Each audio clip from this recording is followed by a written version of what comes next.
श्री स्वामी समर्थ. स्वामी महाराजांच्या कृपेने तुमच्या सर्व इच्छा मनोकामना पूर्ण हो.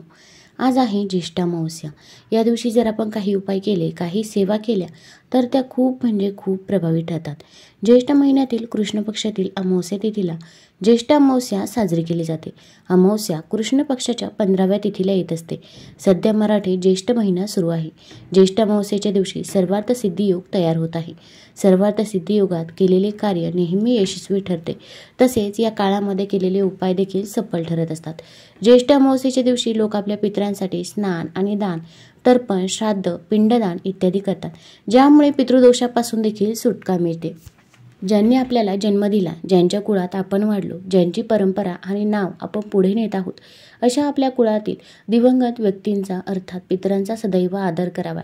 शक्य तेवढी सेवा करावी आणि दर अमावस्येला त्यांच्या नावे पूजन करावे, स्मरण करावे आणि मनोमन त्यांचे वंदन करावे. त्यांच्या नावे दानधर्म केल्यास पुण्य लाभते आणि त्यांचा आशीर्वाद पुढच्या पिढ्यांनाही लाभतो.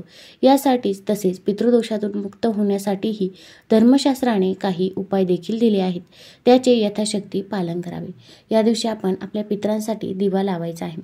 आता या दिवशी आपल्याला घरावरून देखील एक वस्तू ओवाळून टाकायची आहे की ज्यामुळे आपल्या घरामध्ये जी काही कटकटी, भांडण, तंटे तसेच जी काही अडचणी, अडथळे आहे तर ते दूर होण्यास मदत होईल. भरपूर वेळा आपण मेहनत तर घेत असतो, पण मेहनतीचे देखील आपल्याला पाहिजे त्याचे फळ हे मिळत नाही. कष्टाला नशिबाची साथ मिळत नाही. तसेच आपली तर प्रगती होतच नाही, पण आपल्या मुलांची देखील पाहिजे तशी प्रगती होत नाही. मुलांच्या अभ्यासामध्ये लक्ष लागत नाही किंवा त्यांना नोकरी मिळत नाही किंवा त्यांचा विवाह जुळून येत नाही किंवा घरामध्ये संतान प्राप्ती होत नाही. अशा अनेक समस्या असतात.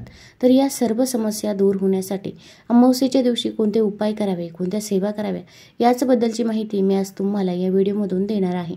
तत्पूर्वी तुम्ही चॅनलवरती नवीन असाल तर चॅनल लाईक करा व सबस्क्राईब देखील करा. कमेंटमध्ये श्री स्वामी समर्थ किंवा ओम पितृदेवताय नमः लिहायला विसरू नका. आता या अमावस्येच्या दिवशी आपल्याला काही उपाय करायचे आहे की ज्यामुळे आपल्या घरामध्ये जी काही नकारात्मकता आहे, इडापिडा आहे तर ती दूर होण्यास मदत होईल. नकारात्मकता म्हणजे नक्की कोणती? तर आपण देखील घरामध्ये नकारात्मक बोलत असतो किंवा मांसाहार देखील करत असतो किंवा बाहेरून काही वस्तू घेऊन येत असतो, त्यामधून देखील नकारात्मकता येत असते किंवा आपल्या इथे कोणी ना कोणी येत असते. शेजारची व्यक्ती असो किंवा नातेवाईक असो, प्रत्येकाला आपल्याबद्दल, आपल्या मुलांबद्दल चांगलेच वाटते असे नाही.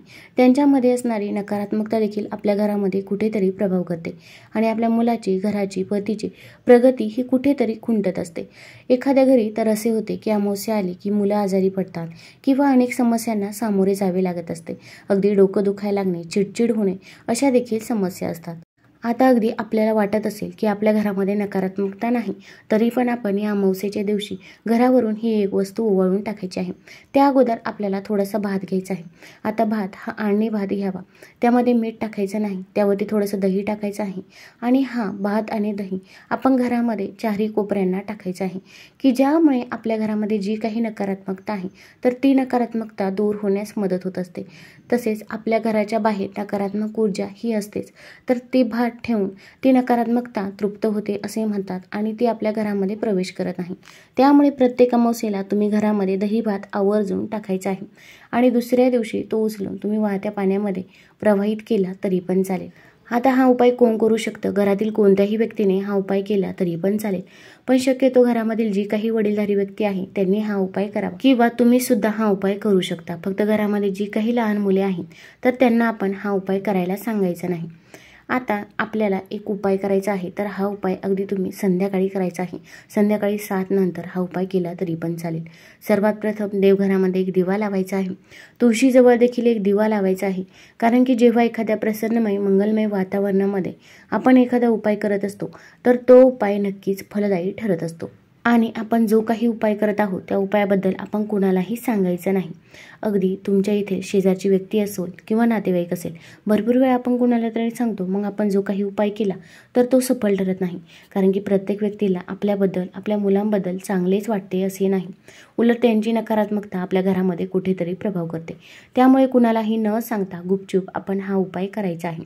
तसेच हा उपाय करत असताना आपल्याला मध्ये कोणी रोखणार नाही, टोकणार नाही याची देखील आपण काळजी घ्यायची आहे.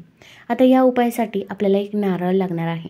आता नारळ नकारात्मकता शोषून घेण्याचं काम करतो हे तुम्हा सर्वांनाच माहीत आहे. भगवान विष्णूंनी पृथ्वीवर अवतार घेताना देवी लक्ष्मी, नारळाचे झाड आणि कामधेनू सोबत पृथ्वीवर आणले होते. नारळाच्या झाडाला कल्पवृक्ष असेही म्हणतात, ज्यामध्ये ब्रह्मा, विष्णू आणि महेश या त्रिमूर्ती निवास करतात. नारळ ही भगवान शंकरांना खूप प्रिय आहे. नारळावर असलेल्या 3 डोळ्यांची तुलना भगवान शंकराच्या त्रिनेत्राशी केली जाते. म्हणूनच नारळ अतिशय शुभ मानला जातो आणि पूजेत देखील वापरला जातो. आता नारळ घेताना तो संपूर्णपणे पाण्याने भरलेला असावा असाच नारळ आपल्याला घ्यायचा आहे. तसेच आपल्याला कोणी नारळ दिलेला असेल तर तो नारळ देखील घ्यायचा नाही, किंवा एखाद्या पूजेमध्ये आपण तो नारळ वापरलेला असेल तर तो देखील नारळ आपण घ्यायचा नाही. आपण व्यवस्थितच नारळ घ्यायचा आहे. कुठेही कोणत्याही कार्यामध्ये न वापरलेला नारळ आपण या उपायासाठी घ्यायचा आहे. आता नारळ घेतल्यानंतर आपण आपल्या कुलदेवीचं स्मरण देखील करायचं आहे. भरपूर वेळा आपण आपल्या कुलदेवीचं स्मरण करत नाही, कुलदेवीची सेवा करत नाही. त्यामुळे आपल्या घरामध्ये अनेक अडचणी, अडथळे हे येत असतात. अगदी वर्षातून एकदा तरी आपण आपल्या कुलदेवीला केलं पाहिजे. तिचं मनापासून आपण दर्शन घेतलं पाहिजे. कुलदेवीची ओटी देखील आपण भरली पाहिजे. कुलदेवीचा आशीर्वाद जर आपल्या घरावरती असेल तर आपल्याला कधीच कसलीच कमतरता ही भासत नाही. तसेच आपल्या कुटुंबावरती जी काही संकटे येत असतात तर कुलदेवी ती स्वतःवरती घेत असते. त्यामुळे आपण कुलदेवीचं या दिवशी स्मरण आवर्जून करायचंच आहे. आता आपल्याला थोड्याशा भीमसेनी कापराच्या वड्या घ्यायच्या आहे. 2, 3 अगदी किंवा 5, 6 भीमसेनी कापराच्या वड्या घेतल्या तरी पण चालेल. एक नारळ घ्यायचा आहे. आता हा नारळ सर्वात प्रथम आपण आपल्या हातामध्ये घ्यायचा आहे. त्यावरती आपण भीमसेनी कापराच्या वड्या ठेवायच्या आहे आणि आपल्याला याचा जाळ करायचा आहे. आता हा जो काही नारळ आहे तो आपण घरामधून सर्व ठिकाणी फिरवायचा आहे. बेडरूममध्ये, हॉलमध्ये, किचनमध्ये हा नारळ घेऊन आपण फिरायचा आहे. फक्त आंघोळीचं बाथरूम असेल, टॉयलेट असेल तर त्या ठिकाणी आपण हा नारळ न्यायचा नाही. आता हा नारळ तुम्हाला हातामध्ये घेणे शक्य नसेल तर अशा वेळेस तुम्ही एखाद्या ताटामध्ये हा नारळ ठेवू शकता. जेव्हा या कापुराचा जाळ झालेला असतो तेव्हाच हा नारळ आपण घरामधून फिरवायचा आहे. अगदी पटपट फिरवला तरी पण चालेल. सर्व ठिकाणी हा नारळ न्यायचा आहे. आता नारळ आपल्या हातामध्ये असताना आपण आपल्या कुलदेवीचं नामस्मरण हे करत राहायचं आहे.